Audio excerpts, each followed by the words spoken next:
નમસ્કાર દોસ્તો, આજે છે શનિવાર અને આપણે અત્યારના સાંજના અને આવનારી કલાકોને તાજા હવામાન સમાચાર જાણીએ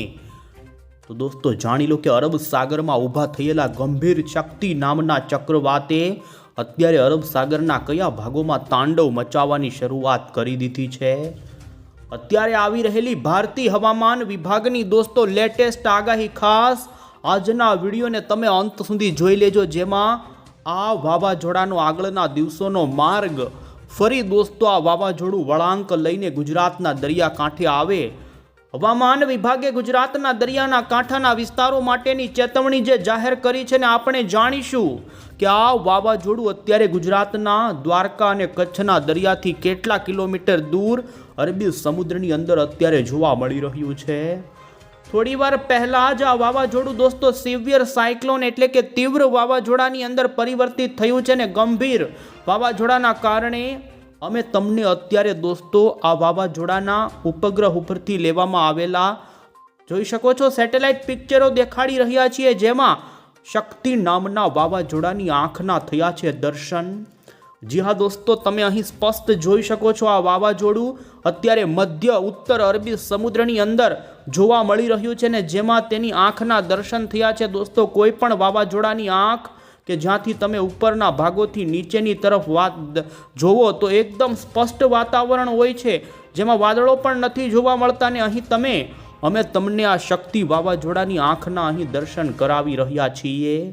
આપણે જાણીશું દોસ્તો હવે પછીની કલાકોમાં આ વાવાઝોડું અત્યારે પોતાના ઘેરાવાની અંદર કેટલા કિલોમીટરની ઝડપના પવનો ફૂંકી રહ્યું છે, તો હજુ પણ આવનારી 12 થી લઈ 15 કલાકની અંદર વધુ મજબૂત બને તેવી સંભાવના। ગુજરાત ઉપર આ વાવાઝોડાનો કેટલો છે ખતરો, કારણ કે IMDના અત્યારે આવી રહેલા લેટેસ્ટ મોડલોની અંદર દોસ્તો જેના માર્ગમાં ફરી ગુજરાતના દરિયાકાંઠે આ વાવાઝોડું આવે અને ત્યારે કેટલું મજબૂત હશે, કેવી વરસાદની સંભાવના, તમામ અપડેટોને બીજી તરફ દોસ્તો દ્વારકા તો જૂનાગઢના માંગરોળ ઉપર તો દરિયાકાંઠે 3 નંબરનું સિગ્નલ પણ લગાવી દેવામાં આવ્યું। માછીમાર ભાઈઓને આવનારા 3 દિવસ તો ખાસ દરિયો ન ખેડવાની સૂચના આપવામાં આવી છે। આ તમામ અપડેટો દોસ્તો એક પછી એક જાણીએ પહેલા જો દોસ્તો તમે અમારી આ ગુજરાત ક્લાઇમેટ યુટ્યુબ ચેનલ પર નવા છો તો ખાસ મિત્રો આ ચેનલને સબસ્ક્રાઈબ કરી દેજો। સૌથી પહેલાં તો દોસ્તો તમે અહીં જોઈ શકો છો અત્યારે અમે તમને ગુજરાતથી દૂર અરબ સાગરની અંદર જોવા મળી રહેલા શક્તિ વાવાઝોડાને જોઈ શકો છો ને આ વાવાઝોડું અત્યારે તીવ્ર ગંભીર સ્વરૂપની અંદર પરિવર્તિત થઈ ગયું છે। હવામાન વિભાગની દોસ્તો અત્યારની માહિતી અનુસાર દ્વારકાના દરિયાથી અત્યારે ગુજરાતના પશ્ચિમી જોઈ શકો છો અરબ સાગરની અંદર કે આ વાવાઝોડું અત્યારે 480 કિલોમીટરની અંતર ઉપર જોવા મળી રહ્યું છે, તો કચ્છના નલિયાથી તેનું સ્થાન અરબ સાગરની અંદર 470 કિલોમીટરે જોવા મળી રહ્યું છે। તો અત્યારે ઓમાનથી પણ દોસ્તો 600 કિલોમીટરની અત્યારે અરબી સમુદ્રમાં પોતાનું સ્થાન છે ને અત્યારે આ વાવાઝોડું સિવિયર સાયક્લોનની અંદર ગતિ કરી રહ્યું છે અને અત્યારે આવી રહેલી IMDની લેટેસ્ટ માહિતી અમે તમને સૌથી પહેલાં દોસ્તો બતાવી રહ્યા છીએ અને તમે જોઈ શકો છો વાવાઝોડું ગુજરાતના અરબી સમુદ્રની અંદર જ્યાં મધ્ય અરબી સમુદ્રમાં સિવિયર સાયક્લોનિક ફોર્મમાં સક્રિય જોવા મળી રહ્યું છે ને આવનારી કલાકોની અંદર જે અત્યારે દોસ્તો લેટેસ્ટ આ વાવાઝોડાનો માર્ગ અહીં બતાવવામાં આવ્યો છે, જેમાં તમે જોઈ શકો છો દ્વારકાના દરિયાકાંઠે દોસ્તો ગઈકાલે આ વાવાઝોડું હતું, પરંતુ તે અત્યારે ધીમે ધીમે ગુજરાતના દરિયાના કાંઠાથી લઈ પશ્ચિમી દિશા તરફ આગળ વધી રહ્યું છે ને હવે પછીની કલાકોમાં આ વાવાઝોડું પશ્ચિમી દક્ષિણીય દિશામાં આગળ વધશે। આવતીકાલની સાંજ પછી તે દોસ્તો વળાંક લેવાની શરૂઆત કરી દેશે અને તમે જોઈ શકો છો IMD તરફથી આ વાવાઝોડાના આગળના દિવસનો જે માર્ગ બતાવવામાં આવ્યો, જેમાં વાવાઝોડું દોસ્તો ઓમાનના દરિયા પરથી ફરી ફંટાઈ મોટો વળાંક લઈ અને જોઈ શકો ગુજરાતના દરિયાકાંઠાના ભાગોમાં આવે તેવી સંભાવના। અહીં તમે અન્ય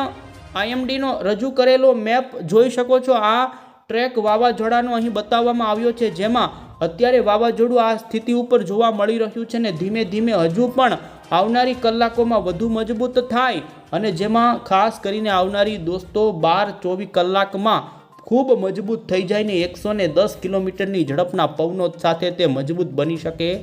માછીમાર ભાઈઓ માટે દોસ્તો અરબી સમુદ્રના આ વિસ્તારો ઉપર માછીમારોને દરિયો ન ખેડવાની ચેતવણીઓ આપવામાં આવી છે, કારણ કે તમે જોઈ શકો છો અરબી સમુદ્રના એવા જે કેસરી કલરના રંગવાળા વિસ્તારો છે કે ત્યાં 120થી લઈ કેટલીક વાર તે વિસ્તારોની અંદર હવામાનનું જણાવવું છે કે 135 તો 150 કિલોમીટરની ઝડપના પવનો પણ અરબ સાગરમાં ફૂંકાઈ શકે. એટલે દોસ્તો શક્તિ વાવાઝોડું ધાર્યા કરતાં પણ વધુ મજબૂત અરબ સાગરમાં થાય તેવા અનુમાનો ઊભા થયા છે ને જેના કારણે ગુજરાતના દરિયે કેટલી અસર થશે તે હવે અમે તમને જણાવીએ. તો તમે અહીં દોસ્તો મોડલની અંદર જોઈ શકો છો ગુજરાત રાજ્યની અંદર, જેમાં ખાસ પહેલાં તો આજે ગુજરાતમાં કયા વિસ્તારોમાં વરસાદની સંભાવના છે તે ફટાફટ જણાવીએ. તો દોસ્તો આવનારી થોડી કલાકની અંદર ગુજરાતના કેટલાક પૂર્વના અને દક્ષિણી ગુજરાતના જિલ્લાના વાતાવરણમાં પલટો આવી શકે છે. અત્યારનું અમે તમને સેટેલાઇટ ઇમેજ ગુજરાતનું બતાવી રહ્યા છીએ અને જેમાં તમે જોઈ શકો છો અત્યારે દક્ષિણી ગુજરાત અને સૌરાષ્ટ્રના કેટલાક ભાગોમાં વાદળા બંધાવાની શરૂઆત થઈ છે, જેમાં નર્મદા એ લાગુના ભરૂચ આ સાથે છોટાઉદેપુર લાગુના વિસ્તારોથી લઈ અહીં જોઈ શકો સૌરાષ્ટ્રના ભાવનગર, અમરેલી આ સાથે જામનગરના વિસ્તારોના વાતાવરણમાં વાદળોની ગતિવિધિ ભારે જોવા મળી છે ને જેને જોતા આવનારી થોડી કલાકની અંદર દક્ષિણ ગુજરાતના વલસાડ, ડાંગ, નવસારી, તાપીના કેટલાક વિસ્તારો તો નર્મદાથી છોટાઉદેપુર, બોડેલી સુધીના પંથકોના વાતાવરણમાં પલટાની સાથે તો ઉત્તરી પૂર્વ ગુજરાતના જેમાં ખાસ કરીને સાબરકાંઠા આ સાથે તે લાગુના બનાસકાંઠા, અરવલ્લી, મહીસાગરના રાજસ્થાનના સરહદી જિલ્લાઓમાં કડાકા ભડાકા સાથેનો છૂટો છવાયો વરસાદ પડી શકે. બાકી દોસ્તો અરબ સાગરની અંદર શક્તિ ચક્રવાત જે જોવા મળી રહ્યું છે તે અત્યારે તો હજુ ગુજરાતના દરિયાના વિસ્તારોથી દૂર જતું જોવા મળી રહ્યું છે, જેની ડાયરેક્ટ અસર હજુ ગુજરાત ઉપર કોઈ પણ પ્રકારની નહીં નોંધાય. અને તમે જોઈ શકો છો આ શક્તિ વાવાઝોડાની આંખ આ વિસ્તાર પર છે ને તેના પૂંછડિયા વાદળાઓ અત્યારે પાકિસ્તાન કરાચીથી કચ્છ સુધી દોસ્તો આવતા જોવા મળી રહ્યા છે. આ વાવાઝોડાનો ઘેરાવો ખૂબ મોટો છે, પરંતુ આપણા ગુજરાતના દ્વારકાના દરિયાથી 500 કિલોમીટર દૂર અત્યારે અરબી સમુદ્રમાં આ વાવાઝોડું છે. આથી તેની અત્યારે કોઈ અસર ન નોંધાય, પરંતુ હવે પછી તમે અહીં મોડલમાં નજર કરી શકો છો. તો દોસ્તો અમે તમને અમેરિકન મોડલની અત્યારે માહિતી આપી રહ્યા છીએ, જેમાં 5 તારીખની સાંજે ઓમાનના દરિયામાં આ વાવાઝોડું જાય અને વેસ્ટર્ન ડિસ્ટર્બન્સ ઉત્તરી ભારતના ભાગોમાં બને અને દોસ્તો તેના પવનો ફરી આ વાવાઝોડાને વળાંક મારી અને મોટો ટન વાવાઝોડું એક સાથે લઈ લેશે. જે વાવાઝોડું ઓમાનના દરિયાકાંઠે ત્રાટકવાનું, પરંતુ ત્યાંથી ફરી ટન મારે અને અહીં તમે જોઈ શકો 6-7 તારીખ ઉપર ત્યાંથી ટન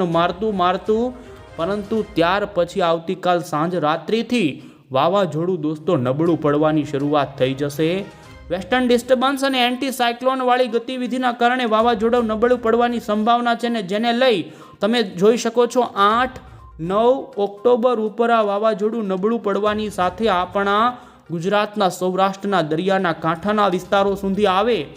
ત્યારે અત્યારે અનુમાન લગાવવામાં આવી રહ્યું છે કે તે કાં તો ડિપ્રેશનમાં અથવા તો વેલ માર્ક લો પ્રેશરની અંદર દોસ્તો સૌરાષ્ટ્રના દરિયાકાંઠે વળાંક લઈને આ શક્તિ વાવાઝોડું આવી શકે છે. અને જેને લઈ તમે જોઈ શકો 8-9 તારીખ ઉપર ગુજરાતના કેટલાક છૂટાછવાયા વિસ્તારોની અંદર ગાજવીજ સાથેનો હળવો વરસાદ પડી શકે છે.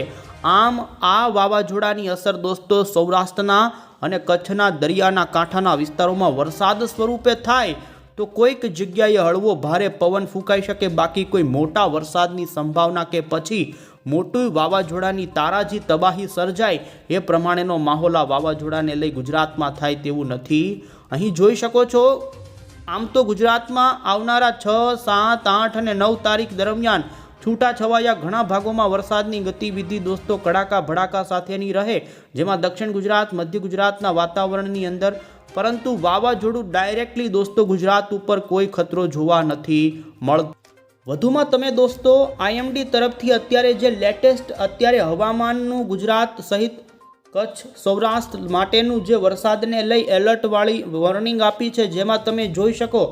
આજે આવતીકાલે કોઈ પણ પ્રકારની વોર્નિંગ નથી, પરંતુ 8 અને 9 તારીખ ઉપર સૌરાષ્ટ્રના અને કચ્છ લાગુના તો ગુજરાત રિજનના ભાગો માટે IMD તરફથી ભારે વરસાદ દોસ્તો 8 અને 9 તારીખે, જેમાં ખાસ 8 ઓક્ટોબર ઉપર તમે જોઈ શકો સૌરાષ્ટ્ર અને કચ્છ માટે ભારે વરસાદની ચેતવણી અત્યારે આપવામાં આવી છે. વધુમાં આ શક્તિ વાવાઝોડાના બુલેટિનને લઈને પણ તમે જોઈ શકો, જેમાં શક્તિ વાવાઝોડું અત્યારે સિવિયર સાયક્લોનમાં છે ને જેની ગતિવિધિને લઈ પવનનો આગળની કલાકોનો જે અહીં ચાર્ટ તમે જોઈ શકો છો, જેમાં હવામાન વિભાગનું કહેવું છે કે આવનારી થોડી કલાકમાં આ વાવાઝોડું 100 કિલોમીટર કરતાં પણ વધુના અરબ સાગરમાં પવનો ફૂંકશે અને તે આવતીકાલ 5 તારીખની રાત્રિ સુધીની અંદર સિવિયર સાયક્લોનિક ફોર્મની અંદર જોવા મળે, પરંતુ 6 તારીખથી ફરી નબળું પડવાની સાથે સાયક્લોનિક સ્ટોર્મ. આમ 7 તારીખ સુધી વાવાઝોડાની અસર અરબી સમુદ્રના આ વિસ્તારો પર રહે અને જેમાં સૌથી વધુ મજબૂત થવાની સાથે 120 કિલોમીટર પ્રતિ કલાકના ઝડપના સરેરાશ પવનો, તો જોટાના પવનો 135 સુધીના જોવા મળે તે પ્રમાણેનું ગંભીર વાવાઝોડું દોસ્તો અરબ સાગરમાં જોવા મળશે. અને ત્યારે વધુમાં અંતે દોસ્તો આ વાવાઝોડાના પવન સાથે કયા દેશ તરફથી આ વાવાઝોડાનું નામકરણ કરવામાં આવ્યું તે પણ અમે તમને માહિતી બતાવીએ. વાવાઝોડાની દોસ્તો સૌરાષ્ટ્ર અને કચ્છના ભાગોમાં વરસાદ સ્વરૂપેની અસર થશે. દરિયાના કાંઠાના ભાગો માટે આ અસર કરી શકે છે, પરંતુ વાવાઝોડું ગુજરાત ઉપર ત્રાટકવાનું નથી. અરબ સાગરમાં સર્જાયેલા આ વાવાઝોડાનું શક્તિ નામ દોસ્તો શ્રીલંકાએ સૂચવ્યું છે. શક્તિ એ તમિલ ભાષાનો શબ્દ છે જેનો અર્થ તાકાત થાય છે અને જેમાં સાયક્લોનના નામ રાખવાની પ્રણાલી દોસ્તો